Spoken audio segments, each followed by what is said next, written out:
La primera vez que pensé en acostarme con otro hombre fue el mismo día que mi marido encontró una nota en una caja de juguetes de nuestros hijos. Era 7 de enero, justo después de Reyes. Estábamos recogiendo los envoltorios y los juguetes cuando levantó una caja vacía y de su interior cayó una hoja doblada. ¿Esto qué es?, preguntó Marcos, mi marido, con una sonrisa distraída, como si esperara ver un dibujo de los niños o una lista de regalos escrita por error. Yo supe inmediatamente qué era. Reconocí el doblez, el tipo de papel, la letra. Pero lo más duro fue recordar exactamente qué decía. Porque esa nota, escrita a mano con tinta negra, era mía. Y no estaba dirigida a él. Le escribió una noche de diciembre, después de acostarme con Daniel por primera vez. No era una confesión. Era más bien una especie de desahogo. Un intento torpe de racionalizar lo que había hecho, como si ponerlo por escrito lo hiciera menos real. No sé si me arrepiento. Pero por primera vez en años, me sentí como una mujer, no como un mueble de la casa. No como madre, ni esposa. Solo mujer. Esa nota debía haberla tirado. Pero la guardé. La doblé y la metí en mi bolso, y debió acabar en la caja al limpiar el salón para la fiesta de Reyes. No era una carta de amor, ni un plan, ni siquiera tenía un nombre. Pero era más que suficiente para sembrar la duda. Y Marcos no era idiota. Se quedó mirando la hoja unos segundos, con esa ceja levantada que pone cuando sospecha algo. Me miró. Luego la volvió a doblar y la dejó sobre la mesa, como si dijera, vamos a fingir que esto no ha pasado, por ahora. Y yo fingí. Como llevaba semanas fingiendo. ¿Quieres saber cómo acabé allí, deseando a un desconocido mientras mi marido ordenaba juguetes de nuestros hijos? Sigue leyendo. Durante los días siguientes, Marcos no dijo nada sobre la nota. No la mencionó, no preguntó, no volvió a tocarla. Pero su forma de estar en casa cambió. No era algo que pudiera describirse con palabras claras, era más bien una especie de presencia distinta. Ya no era el mismo hombre que llegaba del trabajo, se quitaba los zapatos en la entrada y me lanzaba una mirada cansada pero tranquila. Empezó a llegar más tarde, con pasos más firmes, más decidido, y cuando cruzábamos miradas había algo en sus ojos que no estaba antes. No era furia, ni tristeza, era otra cosa, algo más peligroso, como una especie de cálculo. Me observaba. Se quedaba en silencio mientras yo hablaba. Me dejaba terminar mis frases como si no estuviera escuchando, pero lo estaba haciendo todo el tiempo. Lo supe porque de pronto empezó a repetir cosas que yo había dicho semanas atrás, como si las estuviera contrastando, revisando cada palabra. El jueves por la tarde se ofreció a recoger a los niños del colegio, algo que normalmente evitaba porque decía que el tráfico lo desesperaba. Me pareció raro, pero no pregunté. Volvió una hora después, sin los niños, y sin decirme una palabra, fue a la habitación, sacó una de las maletas de viaje del armario y la colocó sobre la cama. Me acerqué confundida. ¿Dónde están los niños?, pregunté, con una calma que no sentía. Con mis padres, respondió sin mirarme. Se van a quedar allí hasta el domingo. ¿Por qué? Porque necesito hablar contigo, dijo, y entonces me miró. Y esto no es algo que quiero que escuchen. Yo no dije nada. Sentí que el estómago se me cerraba. Él abrió la maleta, pero no metió ropa. Sacó una carpeta negra del interior, como si la hubiera preparado para una reunión, y la dejó sobre la cama. La abrió despacio y me mostró algo. Eran fotos. Daniel y yo entrando a un hotel. No eran recientes, eran de hace casi un mes, la primera vez que pasó. Otra hoja, esta vez impresa, era un resumen de mensajes capturados de mi correo, donde se leía claramente una conversación con él. Yo estaba desnuda en esas palabras. Cada excusa, cada cambio de horario, cada pequeño desliz de los últimos días estaba allí, en ese pequeño informe de desastre. ¿Hace cuánto?, preguntó Marcos, sin levantar la voz. ¿Cuántas veces? No supe qué decirle. Pensé en mentir, pero estaba todo allí. Mentir ya no tenía sentido. Él ya sabía. Estaba haciendo preguntas solo por deporte, para ver si yo aún tenía la cara de negarlo. Me senté en el borde de la cama y no hablé. La habitación era un horno. ¿Qué te falta?, dijo entonces. Dímelo. ¿Qué te falta que yo no te haya dado? Y ahí me rompí. Porque esa era la pregunta que no quería responder. No era una cuestión de lo que faltaba. No era una carencia clara. No era que él no me cuidara, no me quisiera, no estuviera presente. Pero no era suficiente. Me sentía apagada. Me sentía invisible. Me sentía como una sombra que se movía por la casa cumpliendo funciones. Y Daniel, por idiota que suene, me devolvió la sensación de ser vista. No amada. Solo notada. Solo escuchada. Solo deseada. Marcos no entendía eso. Y yo sabía que si lo decía así, él lo iba a despreciar. Porque él era de los que piensan que amar es hacer lo correcto. Que si todo está funcionando, entonces todo está bien. No sé qué decirte, fue todo lo que salió de mi boca.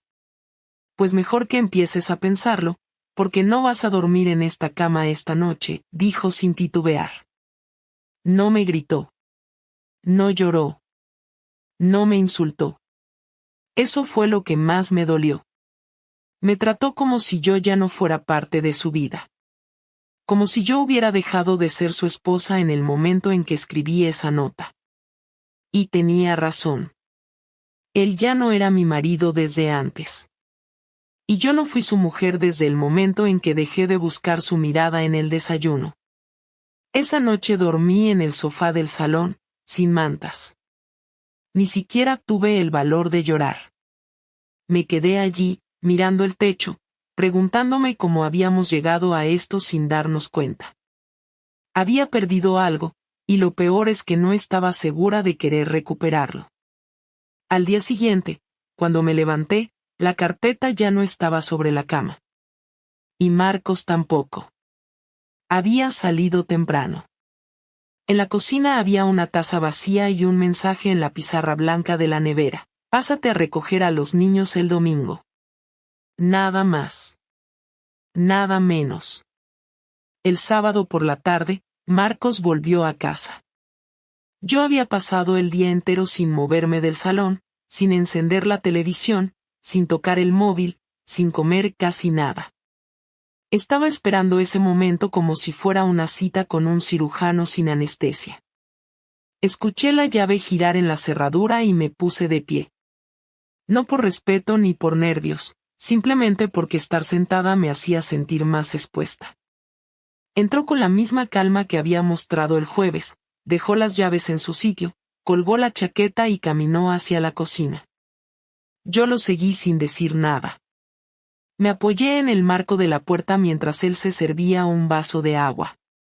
Me miró una sola vez y luego bebió. ¿Tienes algo que decir?, fue lo único que dijo. Sí, respondí, y noté que la voz me salía más baja de lo que pensaba.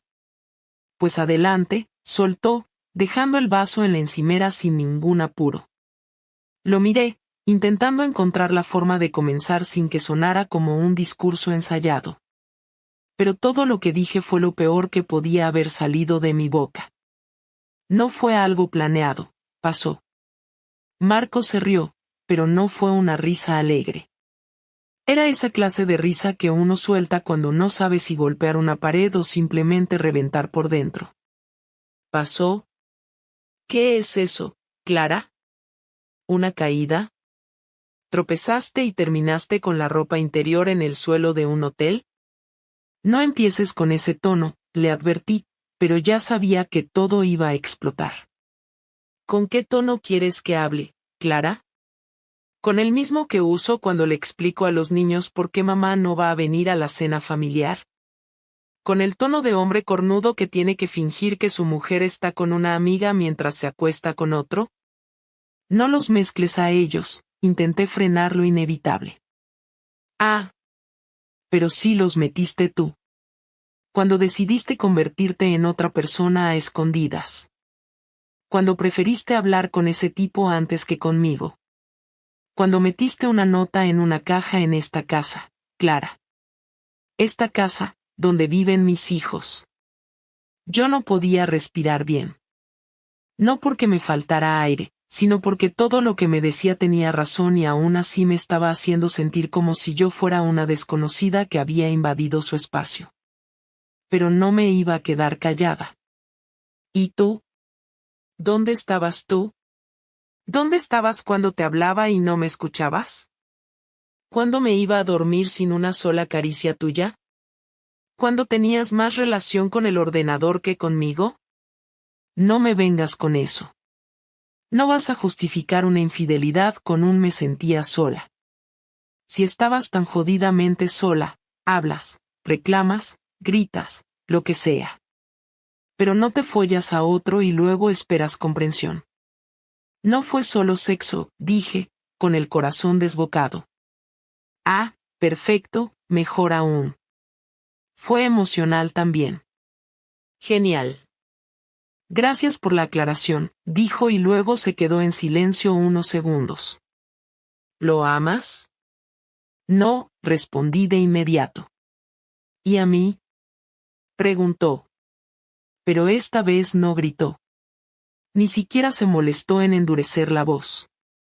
Y esa pregunta me cayó como un peso seco en el pecho. Porque la respuesta no era inmediata. No era sí. No era no.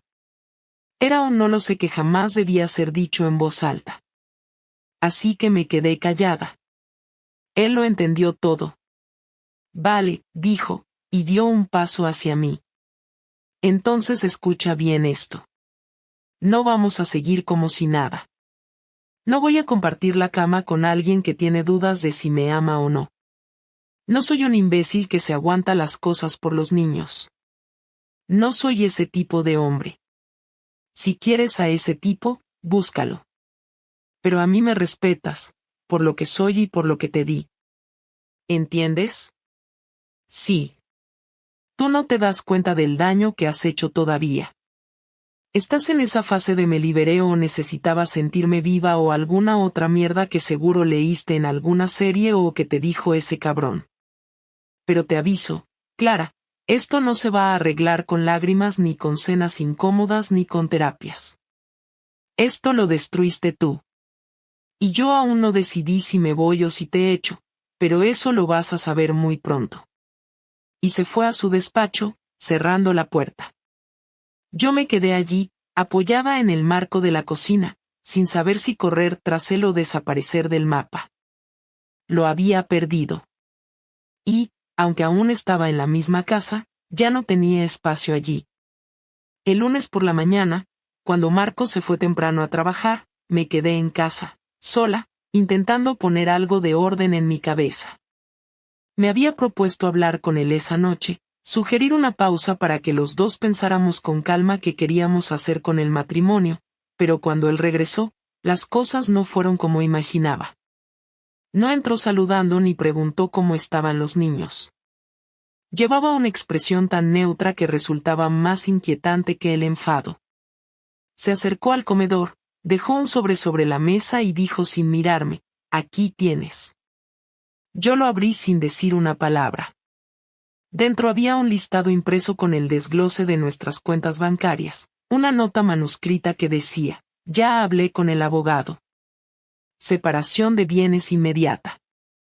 Puedes quedarte en la casa, pero la custodia será compartida». Al principio no entendí si era una amenaza o una decisión tomada. Me costó reaccionar. Lo seguí hasta la cocina. ¿Estás diciendo que ya está decidido? No lo estoy diciendo, lo estoy haciendo, respondió sin molestarse en levantar la voz. No pienso quedarme a ver cómo sigues con tu vida como si no hubieras destrozado la mía. ¿Esto es tu venganza? Esto es justicia, me soltó, y su tono fue tan seco que por un momento me hizo sentir como si yo fuera una desconocida con la que simplemente había cerrado un trato. Durante los días siguientes, Marcos se encargó de mover todo con una precisión quirúrgica. En el trabajo pidió licencia para trabajar desde casa y empezó a montar una oficina en el cuarto de invitados. Me pidió que durmiera en la habitación de Julia, nuestra hija menor, mientras él se quedaba en la matrimonial. A los niños no les dijo nada aún, pero yo sabía que no tardaría mucho. No lo hacía por protegerme a mí, sino por no destrozarles la imagen del padre tranquilo y equilibrado que tanto esfuerzo había construido. Lo más brutal llegó el viernes por la tarde. Estaba cocinando para los niños cuando sonó el timbre. Al abrir, me encontré con los padres de Marcos, su hermana y su cuñado, todos con cara de circunstancias. Me apartaron sin decir una palabra y entraron como si ya supieran lo que iban a hacer. ¿Qué está pasando?, pregunté con voz baja. Su madre se acercó a mí con una sonrisa falsa, de esas que duelen más que un grito. Venimos a buscar algunas cosas de Marcos. Y a hablar con los niños. Marcos nos pidió que estuviéramos aquí porque va a decirles la verdad esta noche. Ya es hora de que sepan quién eres de verdad. Fue como una bofetada. No solo estaba dolido, estaba organizando una exposición pública de mi error. Quería que todos supieran. Que quedara claro que él era la víctima, que yo era la mujer que lo traicionó, que había destruido la familia. Esa misma noche, cuando los niños llegaron del colegio, Marcos los sentó en el salón con toda su familia delante. Yo no tenía ni voz ni lugar.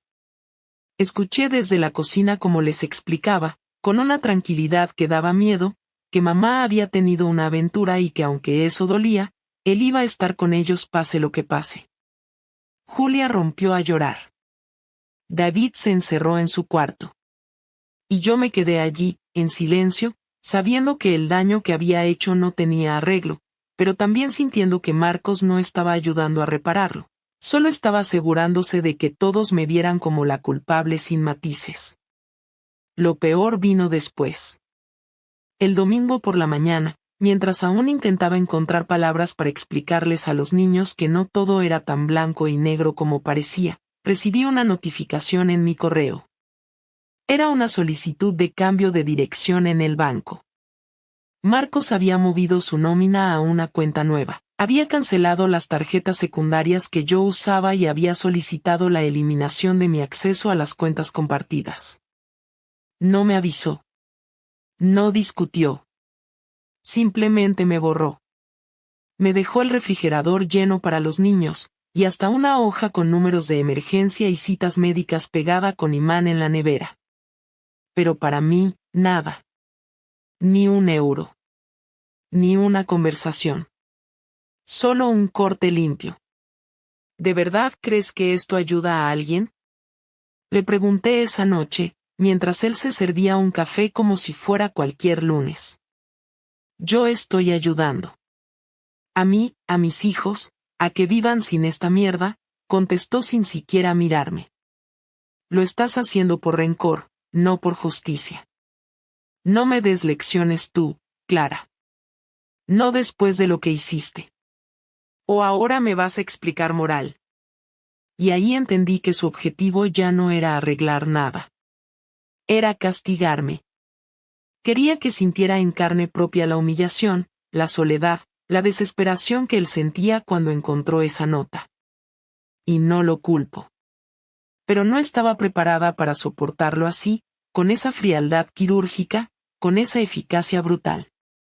Él no estaba gritándome, no me estaba insultando, no rompía nada. Solo estaba demoliéndome desde adentro, pieza por pieza, con una precisión que no dejaba espacio para responder. Pasaron 5 días desde que Marcos movió el dinero, los mismos 5 días que tardó en dejar de dirigirme la palabra por completo. No respondió cuando le pregunté por los horarios del colegio, No contestó cuando intenté pedirle que habláramos, ni siquiera me miró cuando le serví el café por costumbre el jueves por la mañana. Cada palabra que intentaba decirle se estrellaba contra un muro. Los niños me hablaban lo justo, sin hostilidad, pero con una distancia que nunca había sentido antes. Julia me abrazaba sin fuerza y David solo decía vale o ya, como si se estuviera entrenando para vivir sin necesitar mi voz. La casa se volvió un lugar donde yo solo existía como presencia física, como un mueble más que se movía por inercia. El viernes por la noche, cuando los niños ya dormían y él aún estaba en el salón con su portátil, me senté frente a él sin esperar permiso. Necesito que hablemos. Marcos no cerró el ordenador, pero me miró. Por primera vez en días, me miró directamente. Habla tú, yo ya dije lo que tenía que decir. No puedo seguir así, le dije, midiendo cada palabra. Esto de estar viviendo juntos sin hablarnos, con los niños en medio, no es sano para nadie. Ah, ¿ahora te preocupa lo sano? Dijo con una risa breve y sin gracia. Sí, me preocupa. Porque estoy intentando entender en qué momento dejamos de tener una oportunidad, si es que la tuvimos alguna vez después de lo que hice. Y quiero saber si de verdad quieres que terminemos esto de forma oficial o si hay algo que aún se pueda salvar. Marcos dejó el portátil a un lado y se recostó en el sofá como si le acabaran de plantear una pregunta de un examen. Me observó unos segundos. ¿Salvar qué, Clara? ¿Qué es lo que quieres salvar exactamente? ¿Una rutina en la que tú estabas tan desconectada de mí que preferiste meterte en la cama con otro? ¿Una familia donde los niños se están enterando por terceros de que su madre tuvo una aventura? No es por justificar nada, pero todo esto fue consecuencia de algo que venía mal desde hace mucho. Y yo no lo supe decir a tiempo. No supe gestionarlo. No. No es eso. Lo hiciste porque pudiste. Porque pensaste que no me iba a dar cuenta. Porque te confiaste. Y porque, aunque ahora estés llena de culpa, en ese momento no pensaste ni en mí, ni en los niños, ni en nadie más que en ti misma. Lo sé, respondí, y me costó más de lo que pensé admitirlo. Entonces, ¿qué esperas? Que después de todo esto me quede, me recupere y sigamos como si solo hubieras perdido la cabeza por un mes? Preguntó, sin subir la voz, pero con una tensión en el cuerpo que me decía que cada palabra le estaba costando contenerse. ¿Crees que voy a olvidarlo? ¿Que alguna vez voy a poder acostarme contigo sin preguntarme si preferirías estar con él? No estoy pidiendo que lo olvides. Estoy preguntando si podemos tener otra oportunidad. Aunque sea para hablarlo con alguien, con ayuda. No quiero rendirme sin haber intentado arreglarlo. Marcos se pasó la mano por la cara y suspiró. No como un gesto de cansancio, sino como quien se prepara para decir algo definitivo. Yo ya me rendí, Clara. No es que no te quiera. Es que ya no puedo quererte de la misma manera. Cuando leo lo que escribiste en esa nota, cuando veo las imágenes de ustedes dos entrando a ese hotel, cuando recuerdo cada momento en que fingiste que todo estaba bien mientras lo veías a escondidas, me doy cuenta de que esa versión tuya ya no existe para mí. Y por mucho que intente perdonarte, lo que destruiste no se puede reconstruir sin que todo huela a mentira. No quiero que esto acabe con nosotros, dije con la voz quebrada. Me equivoqué. Lo sé. Pero yo no lo hice porque te odiara o porque buscara reemplazarte. Fue un error, enorme, estúpido, pero fue un grito por algo que no supe pedirte. Y yo no soy un hombre que se queda a vivir en los gritos de otros, Clara. No me importa si fue con amor, con rabia o con vacío. Fue una decisión. Tú la tomaste. Yo solo estoy tomando la mía ahora. Nos quedamos en silencio varios segundos. Yo sabía que ya estaba dicho todo. Que por mucho que insistiera, por mucho que llorara, nada iba a cambiar lo que él sentía. Pero necesitaba decir lo último. qué va a pasar ahora? La separación legal va a seguir su curso. Podemos hablar con los abogados y definir el tema de la casa. Yo me voy a ir a un piso cerca de aquí, no quiero que los niños cambien de colegio ni que pierdan estabilidad. Custodia compartida. Ellos van a necesitar tiempo, y tú también. Y si te queda un poco de dignidad, no vas a meter a nadie más en sus vidas por un buen tiempo. Y menos a ese. Asentí. No podía decir nada más. Él se levantó del sofá, volvió a su portátil y lo abrió como si esa conversación no hubiese ocurrido. Me quedé sentada, sintiendo que había terminado un capítulo, uno largo y duro, y que lo que venía ahora no era reconstruir, sino sobrevivir. Pasaron 3 semanas desde aquella última conversación con Marcos. Cada día fue una mezcla de tareas automáticas, silencio incómodo y conversaciones forzadas con los niños, que aunque no sabían todos los detalles, entendían perfectamente que algo irreversible había ocurrido. Julia me miraba con la misma expresión que se le pone cuando algo le duele pero no quiere mostrarlo, y David apenas cruzaba palabras conmigo fuera de lo necesario. No me gritaban, no me juzgaban directamente, pero yo podía ver en sus ojos que ya no era la madre que conocían. Desde que Marcos se fue al piso nuevo, la casa se sentía menos tensa, pero también más vacía. La calma no era alivio, era solo la ausencia de conflicto visible. La separación oficial ya estaba en marcha, los papeles se firmaron en silencio, sin discusión, sin abogados en guerra, solo 2 personas que sabían que no había nada más que discutir. Lo que más me dolió no fue el fin del matrimonio, sino cómo terminó, sin una escena final, sin un cierre que doliera abiertamente. Fue una despedida disfrazada de trámite, fría, rápida, práctica. No volví a hablar con Daniel. No porque él me lo pidiera ni porque yo se lo advirtiera, simplemente desapareció de mi vida como si nunca hubiese existido. No contestó mis últimos mensajes, no volvió a escribirme. Supongo que entendió que yo ya no tenía nada que ofrecerle. No lo odio. No lo culpo. Pero su ausencia confirmó algo que no quería aceptar, que nada de lo que viví con él valía lo que perdí después. Fue una sacudida breve que destrozó una estructura entera. No había belleza en eso, solo error. Una tarde, mientras doblaba ropa en silencio, Julia se acercó y se quedó parada en la puerta sin entrar. Me miró sin moverse y me preguntó con una calma que me descolocó. ¿Te vas a casar otra vez? No supe qué decirle al principio. Pensé en reírme para desviar la conversación, pero vi en su rostro que no era una pregunta ingenua. Era una prueba. Quería saber si yo había entendido algo. Respiré hondo y respondí lo más honesto que pude. No. No creo. ¿Por qué no? Insistió. Porque no estoy buscando arreglar lo que rompí con otra persona. Ahora mismo solo quiero que tú y David estéis bien. Ella se encogió de hombros, como si no esperara una respuesta distinta. Pero al irse, me dijo algo que no olvidé. No sé si te perdono todavía, pero quiero que sepas que te sigo queriendo.